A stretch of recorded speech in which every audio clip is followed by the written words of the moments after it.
everyone, I'm James and this is Russell Kane. We're back to talk about the World Cup and, well, the group stages are over, right? It's down to the last 16 teams and we're in the knockouts. So let's go through all the matches and talk about the chances, okay? So, France, Argentina. Tell me. I've not been convinced by either team. France do have the better form. They've got 7 out of 9 points. They're unbeaten. They've only let in one goal, a penalty. Okay. But Argentina bounced back with a win over Nigeria. Messi scored, so they're on the up. So yeah. I think it's a hard game to call. I think it's hard. A lot of people are favouring France, but I think it's harder to call than that. So I see it being a draw in normal time.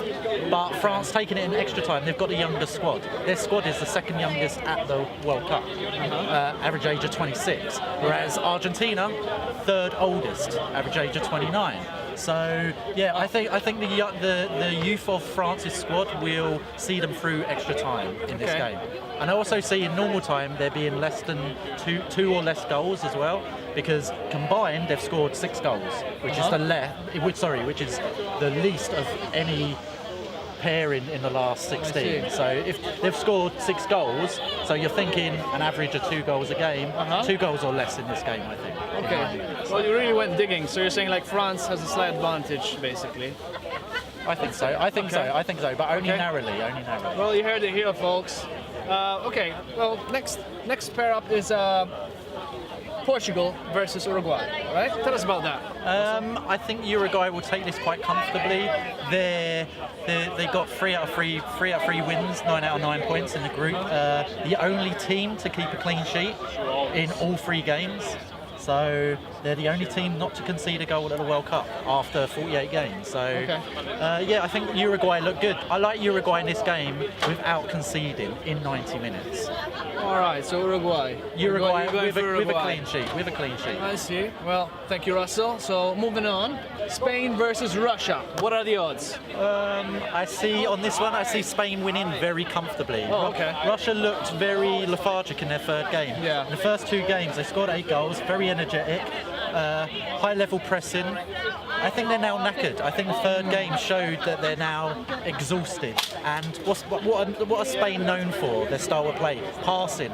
Russia are going to be doing a lot of running in this game. They're going to be chasing the ball. So I see Spain winning this game comfortably again with a clean sheet. And Spain have let in a few goals, but I see Russia are knackered now. Yeah, they haven't got anything left in the tank.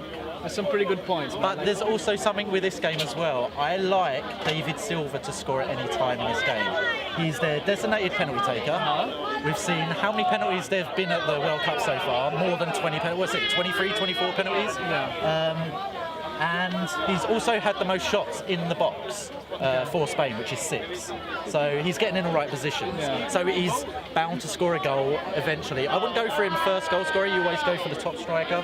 But yeah, anytime goal scorer, David Silva for me in this game. Wow, okay, so Spain basically on top. Let's say. Definitely on top. So you heard it here, guys.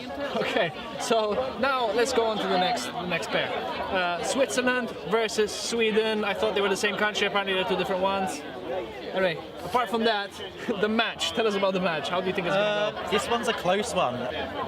Yeah, it's a hard one to call this one, but I'm saying in this one, Switzerland to win in extra time, because 4 years ago they made the knockouts, so they've got the experience. They played Argentina, took them to extra time, but got beat by 1 goal. Yeah. The eventual finalists. So Switzerland have the history, have the experience they know where they are, what they're doing. They've got the experience to handle that, and I think Sweden might be out of their depth. They've looked good. Also, Switzerland's group was a harder group than Sweden's. Okay. Sweden's biggest team in their group was Germany, and we know what happened to Germany. They fell apart. So, whereas Switzerland's group, yeah, I think that was a little bit harder personally. So I'm going with Switzerland here. You're going for Switzerland, but narrowly. Okay, so next up, Brazil versus Mexico. So how do you think it's going to go? Again, I see Brazil winning this comfortably in 90 minutes. Mexico got hammered by Sweden in their last game. I think Mexico are on the downward trajectory. I see. Because they started off very well, beating Germany, Yeah, but then just they like lost downhill. their first game 3-0. Yeah. Whereas Brazil drew their first game with Switzerland and then won the next 2 games 2-0. Neymar's in better form. He played very good in their last game. And the bet here I like is Brazil comfortably in 90 minutes, winning the game. I also like Neymar for first goal in this game. He's had the most shots in the World Cup on target, which is 8. And like I say, if you saw the last game, very good, very good. He's only got 1 goal, but I think here he's getting in the right places. If he's had 8 shots on target, the most of any player, he's getting in the right places. His movements, yeah, very good. So I like Neymar first goal scorer in this game.